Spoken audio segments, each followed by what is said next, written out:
Okay, it's booting up right now.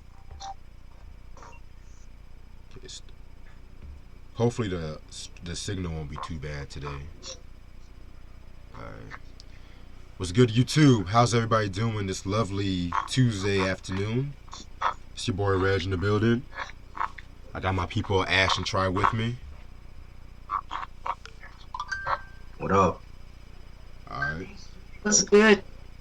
And the album I'm about to do today is Teena Marie's. I want to say this is her sixth studio album, and that will be Starship, released in 1984 on Epic Records. This is actually her best-selling album to date, believe it or not. Singles this album is known for are Loverboy. It came out with Loverboy, Jammin', and Out on a Limb. Producers include Teena Marie. She basically produced this whole album, and she has some help from her usual team of of McGregor on bass and shit like that. Nathan East on bass and shit. McGregor being her usual collaborator, and so on and so on. Okay, so after the release of Robbery, which we've all pretty much liked the album and stuff like that. Mm-hmm. It wasn't a strong commercial success, believe it or not. I think the highest it got in a Billboard 200 was 119. And so, Epic Records, they wanted something a bit more stronger commercially. They wanted something commercial because, MJ was on that label too. Everybody was trying to make another Thriller and shit like that. So, with that being said, she actually relocated to LA and wrote some new songs. And she actually, hooked up. Actually, Ali McGregor, she wanted to add like a little stadium rock appeal to it too. So they hooked up with David Taylor and shit like that. He's a guitarist from Texas too. And also around that time too, in '84, Marvin Gaye had died and shit too. Cause they were both signed under the Motown label. So she actually got some help too from Rick James' sister PJ and Leon Ware, who if you guys watched my I Want You review, he produced the whole fucking album. Check out the Musical Massage album too. That's his solo album. If you like that smooth soul, jazz, R&B and shit. So with that being said, this album was released right here, Star Child. Album cover. I never liked the album cover.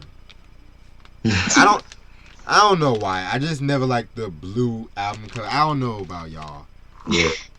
Like it seems It could have been better. It looked like Yeah. Casper the Ghost. I thought it was a Casper the Ghost at one point.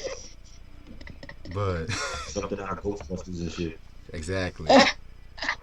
But yeah, with that being said, I did like the back cover. I did like that. Right. Alright. See what's in here. Just got the lyrics and the liner notes with this. Nothing too big. And like I mentioned before, this is pretty much like her most commercially successful album and stuff too. So, yeah, I'm gonna charge my laptop before we start because it's actually about to die. Okay.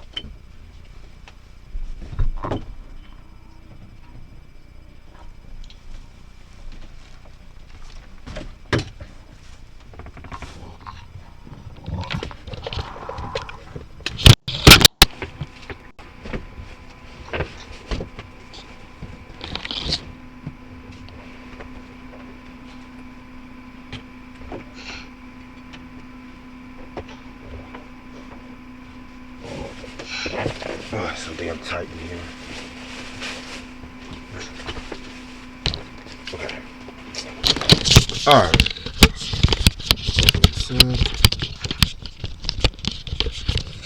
Yeah, this album has 9 songs and shit, so let's get this. Oh, and there's only one guest appearance on this album, and it's from this soul singer named Ronnie McNair on the song "We've Got to Stop." So, Oh, that's what guy. yeah. Yeah, I was who that was.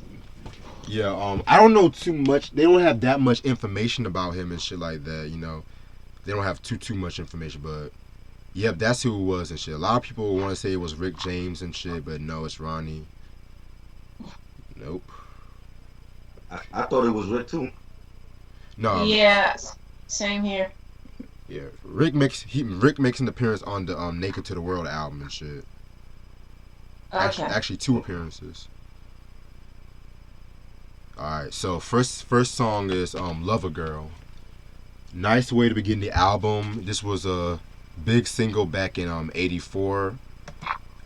If I looked up and Bootsy Collins, he actually does background vocals on this track and does some bass on this track too. So Oh, thought that was pretty interesting. Funk legend right there, Bootsy and shit.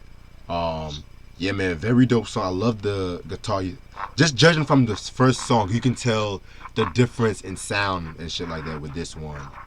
So very dope song, "Lover Girl." oh yeah, big. This was a big hit. I remember hearing this around the house when I was little. My mom bumping this track, and you know the bass line by Bootsy, real dope. The guitars, nice beat.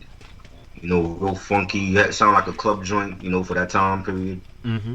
You know, I love the lyrics where she says, you know, I need your love and I won't play no, and I won't bring no pain. The little birdie told me that you feel the same. Love that. Love the way that she manipulates her vocals and on the song and just a great song. Everybody should know this song. It's a classic from Teena movie. Great way to start the album. Well said, man. Well said. Lover Girl is such an incredible song. I remember them playing a snippet of it in her Unsung episode, and I remember one time I know Reg and I, our school marching band, playing this song during a halftime during one of the football games. I remember hearing this. What they did? They did. Yeah, they did. I remember that. Oh, Yeah, I be going to the football games sometime. I don't go like all the time and shit. Like no shade towards the right. football team and I, stuff.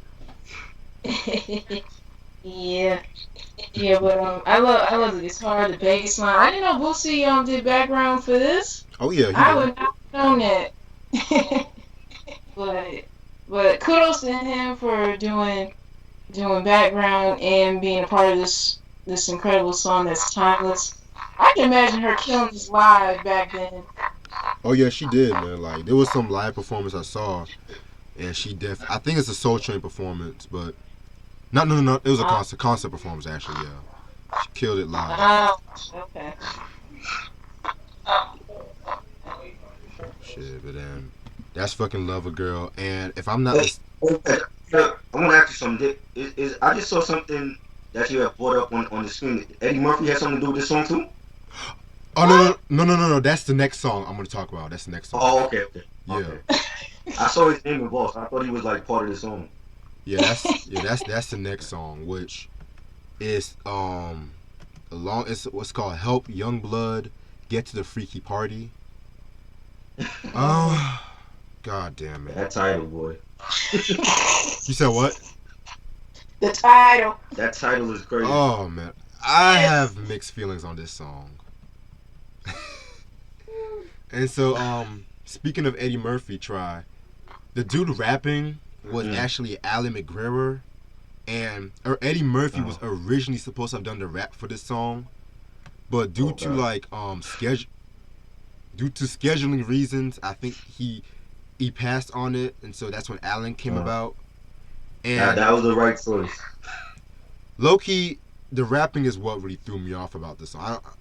It's an okay song, but that early '80s rap style, it's kind of hit or. I like it, but sometimes it's hit or miss. Like the ladies call me lover because I got the gift of gab and a few other specialties.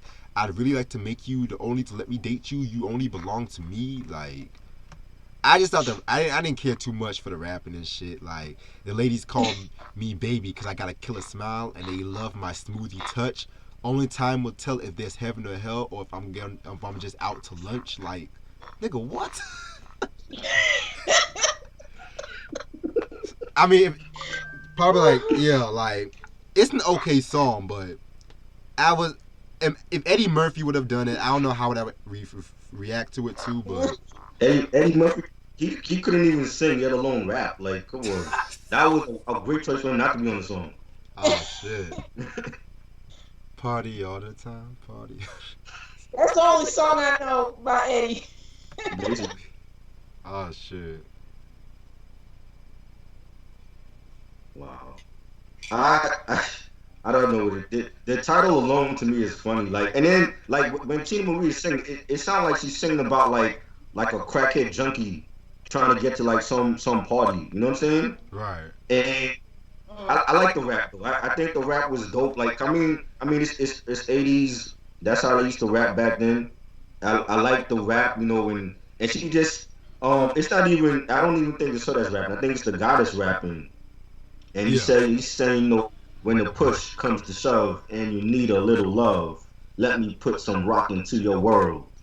Call me up, don't be shy, and my love will make you high. I just want to be your girl. I think it's a dope little rap, you know what I'm saying? Because that's how they, you know, listen to like, you know, Grandmaster Flash and the Furious Five and, you know, Kill This Blow. That's how they rap back in the 80s. But I Shit. mean, you can tell it's a dated song, but I don't understand the content of within the song. Like, what is she actually singing about? Facts. You know what I'm saying? And Eddie Murphy not doing this song, that was great because he couldn't sing anyway. I could see him rapping on his song. Like, no, nah, I don't know. I like the beat though. The beat is dope. Is, you know, Oh yeah. nice guitars. I just don't understand the track. Oh yeah, like that, like the beat on this album, man, is oh man, that's hot beat. But Right. yeah, man, Yeah. this shit's crap, trash.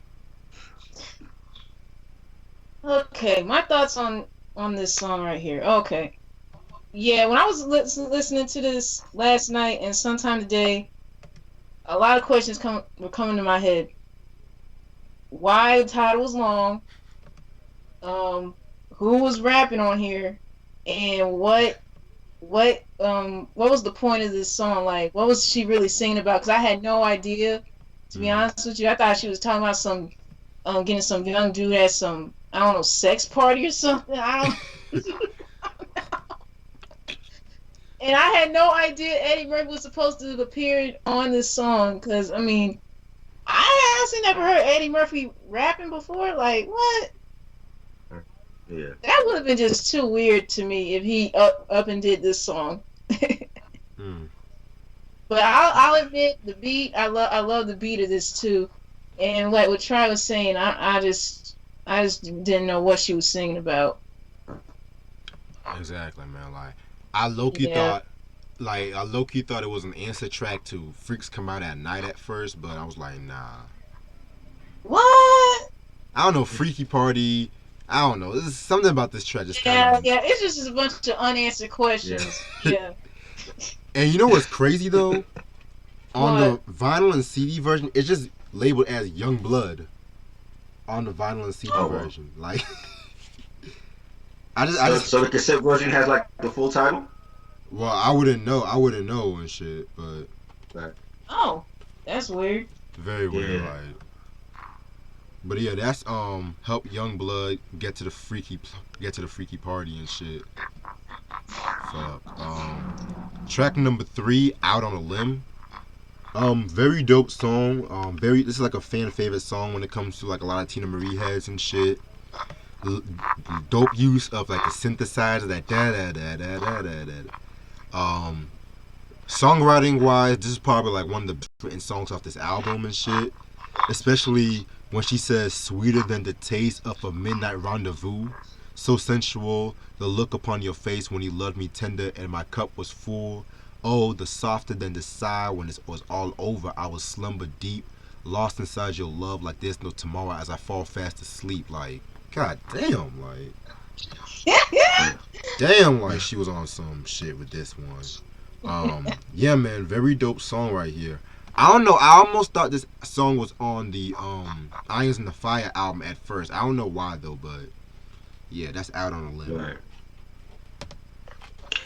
Very nice beat, nice keyboards, real upbeat track. I like the lines where she's singing, looking out the window, engine roar, chromed out blue Pantera, garage door. Now you crying justice and some petty violins. Every night outside my door, a candle in the wind. Thought that was real nice, real dope track. Okay. Out on a limb, it was a beautiful song, but it had me in my feelings towards her because I really honestly thought she was singing about like how she really put herself out there for some guy and like she was literally going out on a limb for him doing I guess pretty much anything for him like to make him happy and all that other stuff, you know. Right. Just Yeah. base. It's just basically like. Oh, did we skip a track? No. Nah. Did we skip a track? I thought we was on track 3. Alibi. No, Alibi's track Wait. 4. Oh shit. I said the wrong lyrics because when I was listening to the album on YouTube, they had Alibi as track 3, and then track 4 was Out on a Limb. Oh, yeah. I peeped that shit too, though.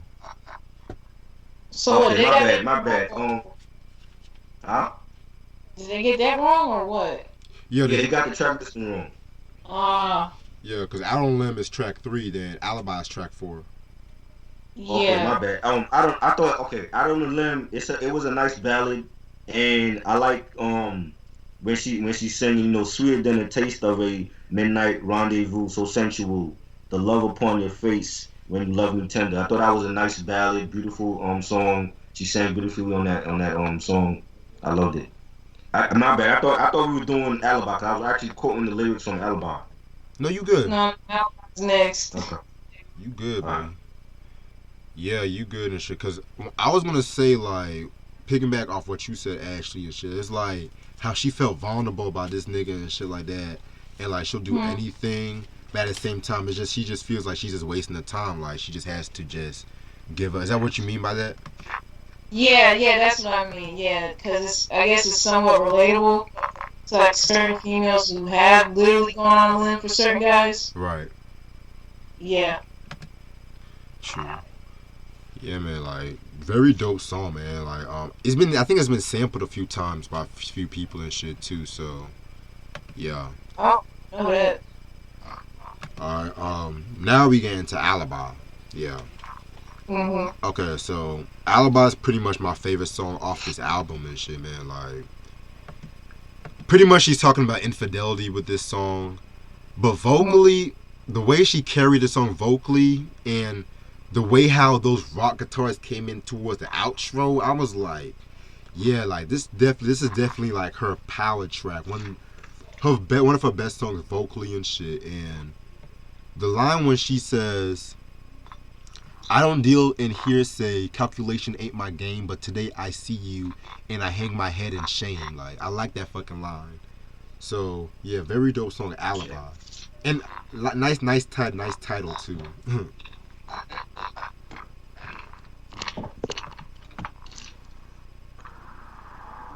Yes. Yes. My bad. Yeah. These are the lyrics I was quoting. Looking out at the window, engine roar, chromed out blue Pantera garage door. Now you crying justice and some petty violins every night outside my door. A candle in the wind. Love that track. Very nice beat. The keyboards was dope. Very upbeat track. That was definitely one of my favorites in the album.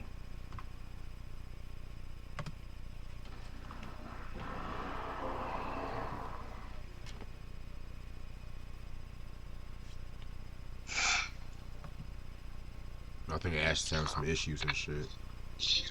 Oh. Wait, Yeah, you still Okay. there? can you hear me? Yeah. I can hear you, I just can't see you. Oh my god. Sorry about that. I don't know. Just some random 1-800 number was trying to call my phone, and then all of a sudden it said on hold, and I don't know. Yeah, you good? You good? Just you can still say what you have to say while you try to come back and shit. Or I can still add you back. Okay. Alibi is another favorite upbeat track of mine off this album, and I just loved everything about it, like what the message was, and all that stuff, and all that stuff. You say you love the message and what? The guitars and you know. I bet. Do you want me to call you back? You want me to end and call you and shit again? Yeah. You said what? Yeah. Okay, I'm gonna do that shit right quick. Hold on. Give me 1 second. Okay, there you go. I see you. Can you see us? Okay. Yeah, I can see y'all. Okay. I bet. Yeah. Alright, so that was Alibi right there. Next track, we got like another funky track, Jamming. Pretty much like, a dance floor kind of track and shit, very funky. Not much to really said about this one. Pretty cool and shit. That's one thing I said. Very nice beat, nice bass line. It has like a real spacey type of vibe to it. I like the guitars on it. The lyrics where she says, "Baby, I was just a young girl when you came on the scene 10 years ago. I thought I was hip. I could deal with the tricks no matter how fast or slow." Very dope song. I like it. Facts. It was a good song that you could probably hear at a party or at a club or something like that. But when I was first listening to the song, I didn't know what in the world she was saying in the chorus because I was like, wait, like what's she saying? Because I wasn't sure what she was saying, jamming or something else. Just the way she was saying it just made me laugh a little bit. For real, like the way she enunciates her words sometimes, I just be like laughing a little bit. Yes. I Okay, so then we get. Oh, did you have anything more to say about jamming? I didn't mean to cut you off. No. Okay. Then we get into Star Child, which is pretty much another funky, spacey kind of track and shit. Another song where vocally she definitely does a thing vocally. Nice usage of the rock guitars and shit and the synthesizers. Yeah, very dope track. Like this. Yeah, real spacey track. Groovy, nice bass line, nice beat, nice background vocals by Teena. Even in the lyrics, like it was like real like far out there. She's like singing ancient hieroglyphics told when they touching like bodies. You tell my love to gold. It definitely fits within the track, and even for like that era of like the 70s and 80s, it was like a lot of artists were like on that whole spacey vibe, Earth, Wind and Fire, Fact. and Teen Movie, groups like that, and I thought it was dope, man. Definitely a dope song. Exactly, like Parliament and Funkadelic, they were like the pioneers of that like, space R&B shit. You know what I'm saying? Yeah. Yeah, Star Child was another favorite of mine off the album, and I love like with the sounds so futuristic, just everything from the synthesizers to her doing the background and everything in between. It was perfect. Facts, man, facts. Alright, now we gonna take the time when the last couple of tracks has like some soul and gospel feel to it and shit. So with that track, we've got to stop meeting like this. Now this features Ronnie McNair. Not a lot of people want to say it has Rick James, but it's not Rick James. It's Ronnie. I don't know too much about Ronnie McNair to keep it a buck with everybody and shit too. And they don't really have too much information on him on like Google or Wikipedia and whatnot. But with that being said, song's pretty dope. And shit. It definitely has that sensual, forbidden love feel to it and stuff like that. You know what I'm saying? Definitely love this song. They did a dope performance on Soul Train. I want to say in '86, which I posted a link on the description too. So yeah, very dope. The very dope track and shit. That's we've got to stop beating like this. Real nice song. Nice ballad. Has like a quiet storm feel to it. Lyrics, some try to understand when I say how much I care. It hurts me so inside each time we say goodbye. Real nice ballad, beautifully sung out and Ronnie. Dope song. Yeah, this was a good ballad here. Like honestly, didn't know who was singing along with her until just now. And I've never heard of Ronnie McNair to be all honest with you, but the way they did it together, it was beautiful, beautifully done. Exactly and shit. Because whenever people want to mention her duets and shit, they always want to talk about the one she did with Rick James, which I do love. But the ones that she did with other duets, like she did this other duet with Gerald Levert from her 2004 album. I want to say LaDonna or some shit like that. Dope duet. And they had a video for that one too. Yeah. R.I.P. to both of them, by the way. Yeah. Legends. Then we get to My Dear Mr. Gaye. Yeah, this is my second favorite song off this album. Judging by the title, you guys should know it's a tribute to Marvin Gaye and stuff like that, because you know he had died that year by his father. And so she got the help with Rick James' sister PJ and of course Leon Ware and stuff like that to help with the track. And this is a very beautiful track and shit. Like probably one of the best Marvin Gaye tributes in my opinion, next to Maze featuring Frankie Beverly's Silky Soul. I like how she kind of like incorporates like certain songs and notions from Marvin, like Trouble Man, Now You're Home, Let Me Hear You Whisper Softly, Secret Words to Be Alone, Free Your Mind and Take Your Soul. And then like by the time the outro comes, it gets to like this jazzed up version of What's Going On, especially with the saxophone, and this has like a little jam session towards it. Very heartfelt tribute, man. Like, and it just goes to show you that despite all the bullshit that happened at the whole Motown split, like she still remained close with like the Motown family and whatnot. So that's one thing you can't say that about a lot of Motown artists and shit. Hint, hint, Mae Wilson, but. True. Yeah, I thought it was nice tribute to Marvin Gaye. He's a legend. You know, one of the best of R&B and soul music, and nice quiet storm ballad. I mean, I don't know if it's true or not. Like, did she have some type of like love thing from Marvin? I mean, because like some of the lyrics, she's like it almost sounds like she's like trying to make love to him or something. No, they never had no romances. Not that I know of, but I guess she was just trying to evoke that Marvin feel, because you know a lot of Marvin's songs he does have evoke like a lot of emotion. So I just felt like she was just channeling Marvin throughout the lyrics and shit. And I felt like she channeled him pretty well and shit too. Yeah. Yeah, like she's singing, you know, let me make love to you until the rain, until the raindrops dry and the window pane. Yeah. And I just thought it was a nice tribute to him, and definitely one of the best. I think What's Going On is a classic album for any era. People should check that out if they don't know who Marvin Gaye is. Facts. And you know, as well as Teena movies, they're both legends that we lost, and they will be missed.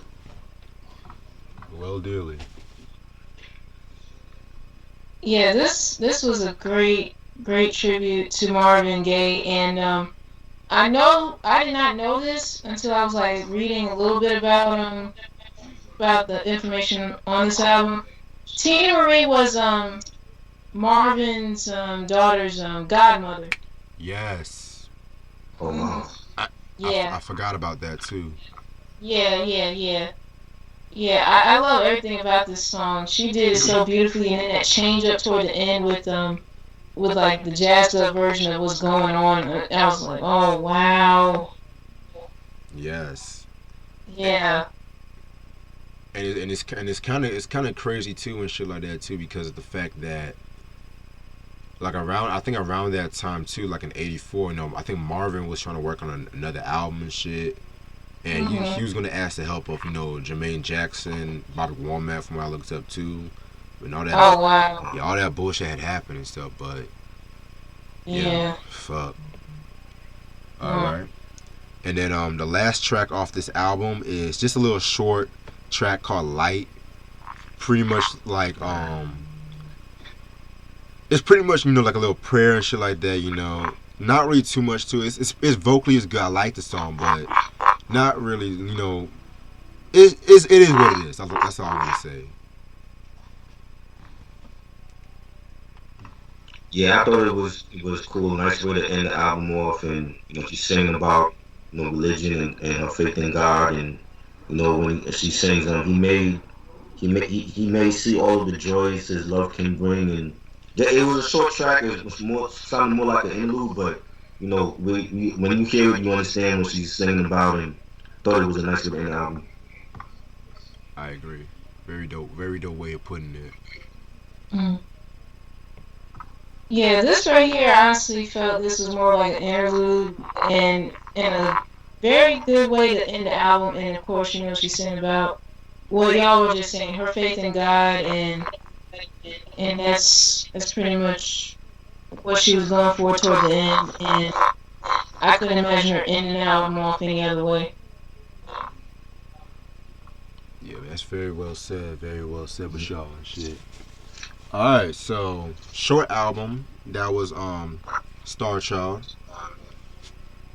Me personally, I have to be real with y'all. When I first heard this album, I liked it, but I never really saw like the big hype when it came to like her fan base and shit. But then one thing I like about this album is just that what really caught me off guard was the many rock influences on this album and shit. And I guess that a lot of people maybe that it's a lot of people kind of took aback with Robbery because you're leaving Motown, a black label, and signing to Epic Records. Maybe people weren't really used to that switch up too at that time, but then I guess she just wanted to have a new sound. She didn't want to keep picking back off the Motown sound and just own her fucking sound because I think starting with Irons in the Fire, she pretty much written and produced the majority of the albums too. So overall, I do believe this is a very solid album in discography and stuff too. The new sound might take a lot to get used to, but once you do, you realize it's a very good album. Besides the Youngblood song, I could have done without that, but I'll give it a solid 4.5 mics. Just gonna be fair with that. Yeah, I think it's a dope album. Teena Marie's a legend. Rest in peace to her. You know, I like Alibi. I thought that was dope, and of course, Lover Girl. Everybody knows that song. Star Child. Even the track two that we was talking about, Young Blood joint. Thought I like the rap for that, but I just didn't understand the title and all that. But I think it's a dope album. I give it a 4. Definitely, more people need to listen to her music and discover what she was offering. Soul music and R&B. Definitely a legend in my opinion. Well said, bro. Well said. Like she and Rick James, man, they basically brought back Motown. That's what I'm gonna say. Yeah, Star Child was a very, very great album. My favorite songs, of course, were Love Girl, Alibi, My Dear Mr. Gaye, and Jam, of course. But yeah, I didn't see anything wrong with this album except for the second track that we talked about. I did not understand what she was talking about in that song. I'm sorry. But the beat and everything was good, and the rap was alright. But as far as like what was the message of it, I was just lost. So I rate this 4 out of 5. Alright, so at least we all agree that it's a solid album. So Oh that's yeah, that's yeah, the it's best dope. way of putting it. Alright, so this album it was re-released in 2012, but it's a bit hard to come by like a lot of Teena Marie albums. So if you see it, pick it up. Mhm. All right. With that being said, that was a fucking album. I'm gonna stay on live for a couple of minutes and shit, but so what was I about to say? So I've heard like a lot of dope albums lately and shit. Who heard Janae Aiko's Trip album? I like it.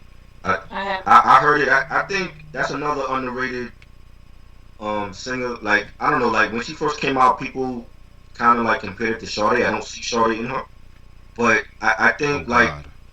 she like the for her music. Like I think she's done some dope, R&B, and she's a dope singer. I liked the EP she had, the sailed out EP, that was dope.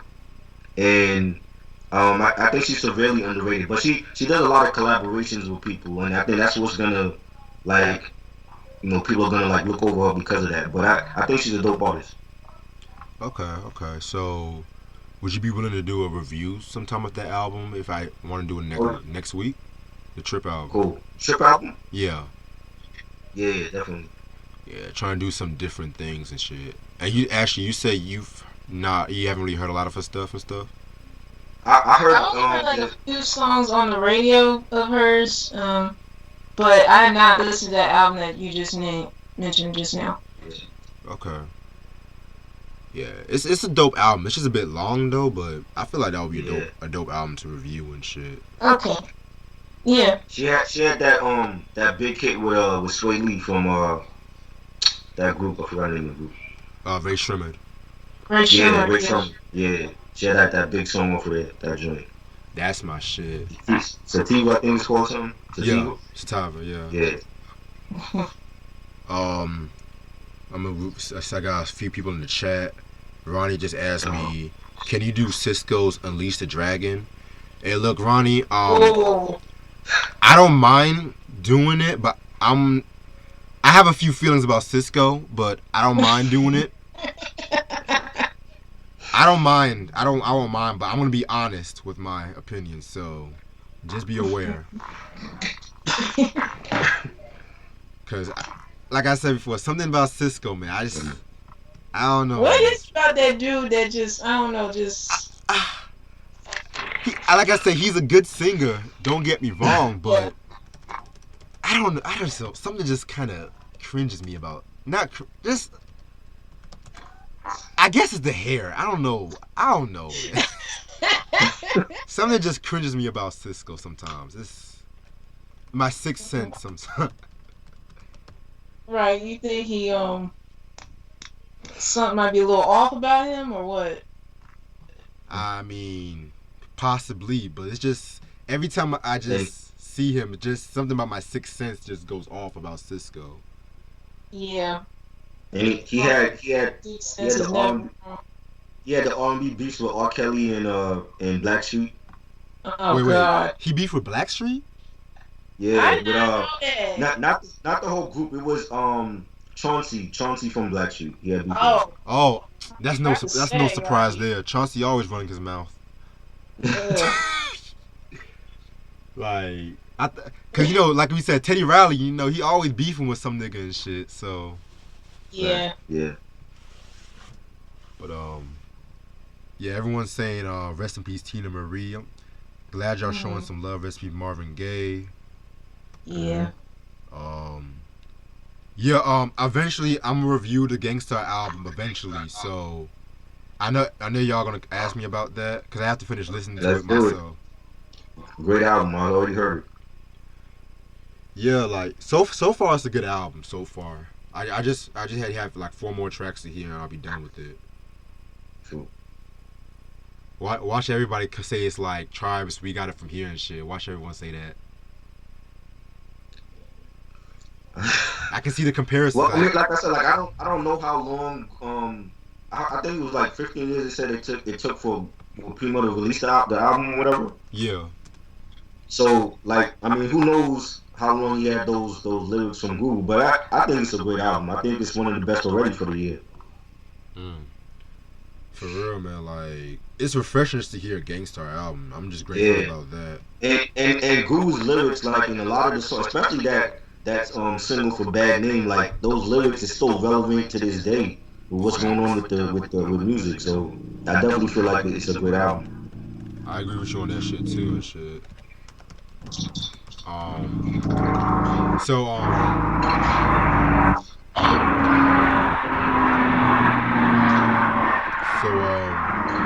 there was some news about Eminem I was reading about earlier about how people are saying that they have rediscovered a song about how he sided with Chris Brown when he beat Rihanna and shit.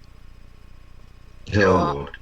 We still on that? That's so old. We still with Chris Brown and Giannis? Like, and so he done moved on. I don't understand why people be talking about that. And he done 2 songs with Rihanna and shit. Exactly. Like they're friends. They're friends now. It's not like like she don't talk to him. Like they're still friends. And like people are saying, "Oh, Eminem is canceled." I'm like, nigga always talks about beating up women in his songs and shit. So what the fuck y'all talking about? What like how many songs did Eminem talk about killing his baby mama? Exactly. You know what I'm saying? Like we still on this shit. Come on, man. But this is who y'all say is the king of hip hop though. I'm confused. I still love Eminem. Even though he dropped some trashy albums in the last couple of years, I still think he's one of the best. I will always be an Eminem fan. Right. But I'm gonna call a spade a spade. I don't like Kamikaze. I don't like Revival. I think those were like his worst albums ever.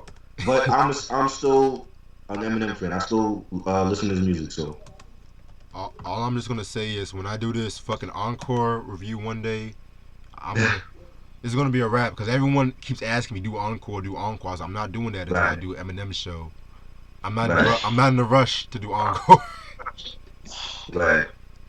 And Encore wasn't a great album by any means. I mean, he had some songs that I liked on it, but it wasn't no great album. I think that'll probably be like the third worst album from him after Kamikaze and Revival. And that's saying something. Right. Like they make. I liked a couple songs. I thought Evil Deeds was a dope song, and the Mosh song when he went at George Bush Jr. and I thought he had some songs on it, but overall I don't think the album was great. I think it was one of his worst albums, but I don't, you know what I'm saying? Like I said, like with every artist, you're gonna have artists that every artist is gonna have like a couple bad albums. They're gonna have their good albums, and I just think that's what it is with Eminem. He's going through his bad album phase right now. Exactly, like Kamikaze Revival makes Encore look like fucking Illmatic and Reasonable Doubt in comparison. Right. Exactly. Shit. Eric has asked me, have you heard of Melissa Morgan's Do Me Baby album? You know what, Eric? I've actually heard a few tracks. I'm not too big on Melissa Morgan's music like that, besides Do Me Baby and Fool's Paradise, but I don't mind hearing it, Right. Because, I say that's like one of the best Prince covers ever. Yeah. And that's saying something, because I heard a lot of Prince covers over the years, and some were just horrendous. Like, Eric said that Jackson Triumph album is fire. I agree. Oh yeah, I agree. Like fucking Everybody, man, that's my shit. Mm-hmm. Sam said, "Can you review Shut 'Em Down by Onyx?" I'm gonna do that once I get the physical. Be real with you, Sam. Classic. Their last classic album. Oh yeah. Ash, you like Onyx, right? I mean, I've heard of some of their stuff, but I would really have to re-listen to it because it's been a while. True. That you should check out Back the Fuck Up. That's Okay. Ooh. That's that straight up grimy, ignorant, hardcore rap and shit. Like just the video for Throw Your Guns, man. The video is a masterpiece, man. Yes. Oh my fucking God, that video is a masterpiece. And did Hype Williams direct that video? He directs a lot. I don't know if Hype was around in '93. Yeah, cause he directed MOP's How About Some Hardcore video too and shit. Right. There was this. Directed. Oh, true. There was this one scene in the fucking video when fucking Federal Star jumped up and put his hands on his hips and he's like, "This shit that happens in black and white." Like it was just so like raw and unfiltered. Like that's one thing I like about early Onyx and shit. Oh yeah. Even the live performances, how they fucking break wine bottles on their bald heads and shit. Like, oh fuck. Yeah. Shit, like fucking Sticky Fingers, man, just barking at the fucking crowd and shit. Just fucking doing this. Right. Sticky Fingers, man, alone is an underrated lyricist, producer, storyteller. Man, Definitely. like, we definitely got to talk about the first album. Like, we got to talk about that. So slept on. One of the best concept albums in hip hop history. I agree.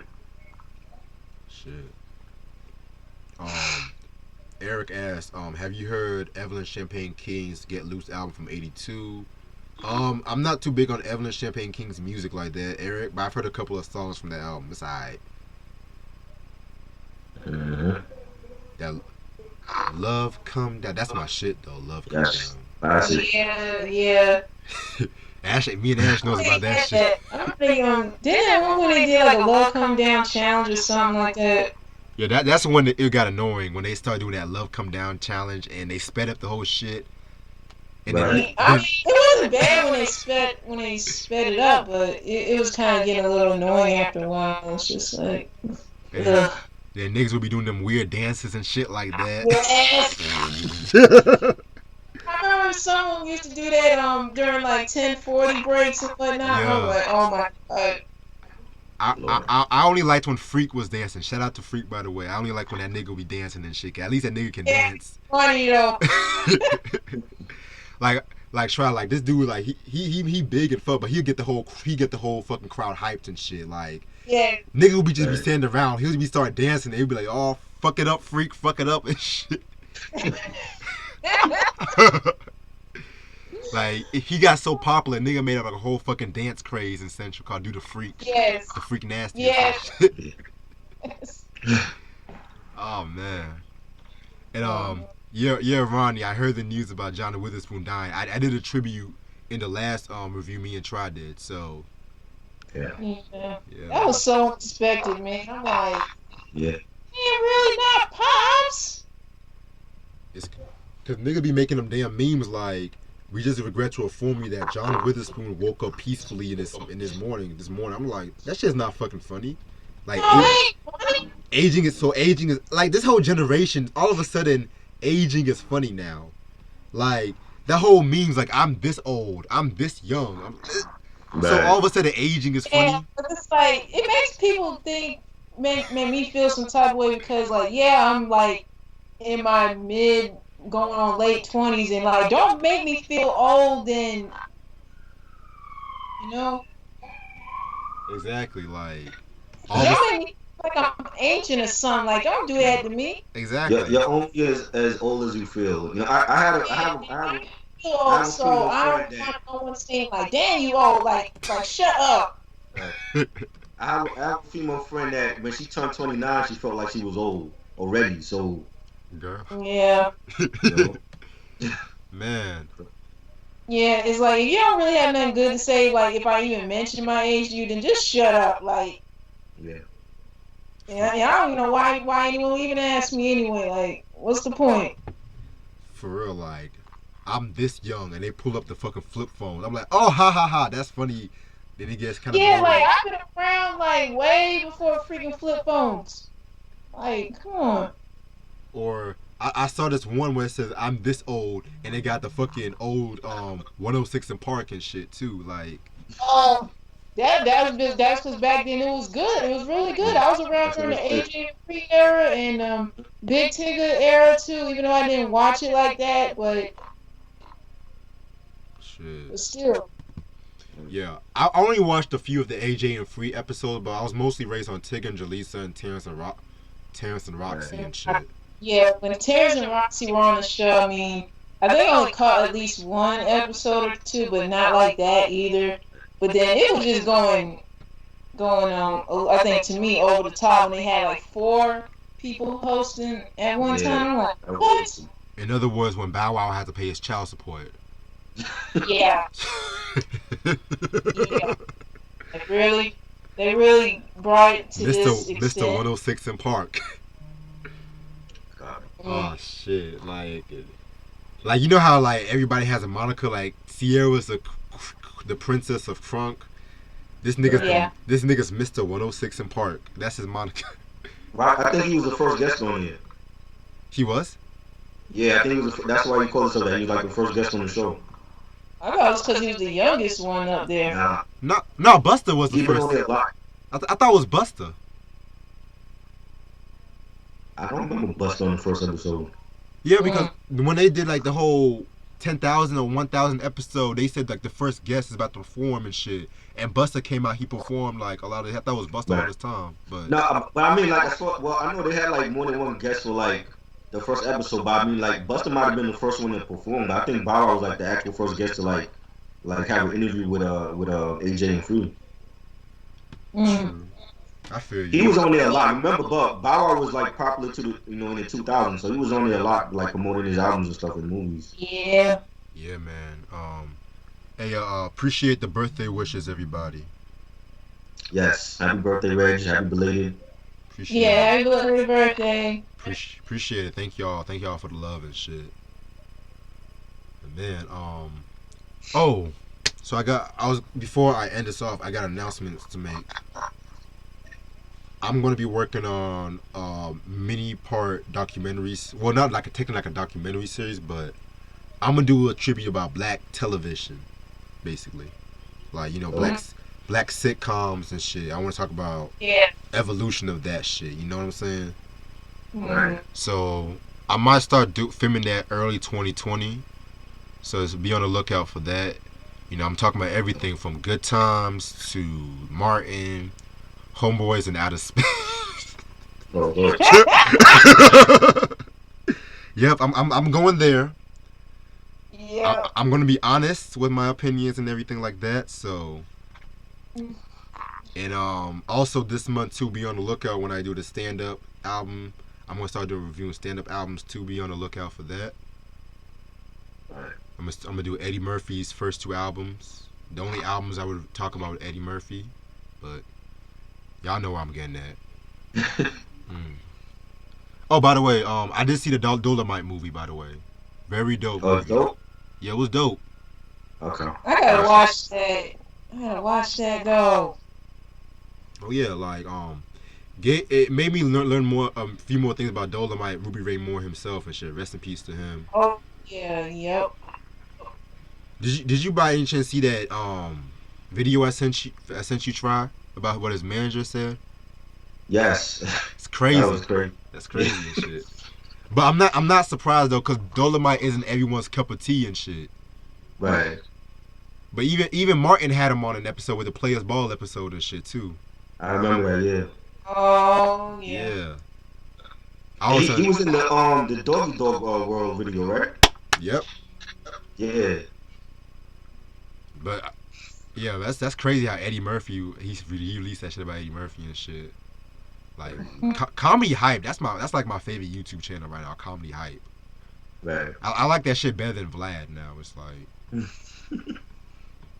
now Vlad's interviewing Omarion now. I'm just like, oh god. Oh Lord. That's a skip. That is a skip. He's gonna talk about. I can already tell you now. He's gonna talk about Chris Stokes. Then he's gonna bring it to Michael Jackson. Mm-hmm. I can already tell you. I'm not even gonna watch that interview. Like, did you hear about his baby mama, about April?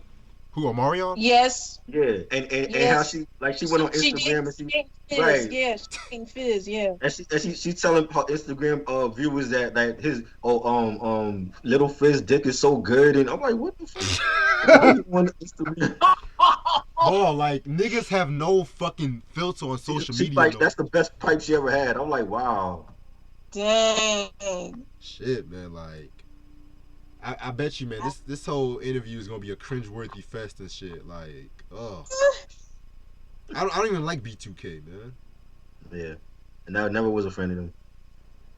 Shit. I went to their concert back in April this year. That was a good show though. Yeah. Yeah. You told me about that. Yeah. Wasn't it like that backpack or some shit like that?